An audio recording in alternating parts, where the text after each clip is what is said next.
खुद खाते रहे हैं और बड़ों से लेके हमारे खाते रहे हैं।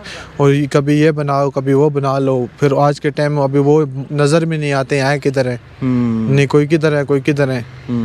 तो यहाँ पे कितने दिन हो गए आपको अपना मलबा इकट्ठा करते जी हुए? कम अज़ कम बिल्कुल टूटी से अब तक हम मजदूरी कर रहे हैं, बीच में से लोया शोया होता है, कोई आगे पीछे ईंटें शीटें ब्लाक निकाल के दे रहे हैं, अभी घर के निज़ाम चलाने के कुछ तो कोई कर रहे हैं। तो ये कितने का बिक जाता होगा ब्लॉक्स और कितने के सरिये? 2000 3000 4000 के बिक जाते हैं, 5000 के बिक जाते हैं। हम सारे बंदे इकट्ठे करके सारे लगे रहते हैं। और बनाने में कितना पैसा लगा था?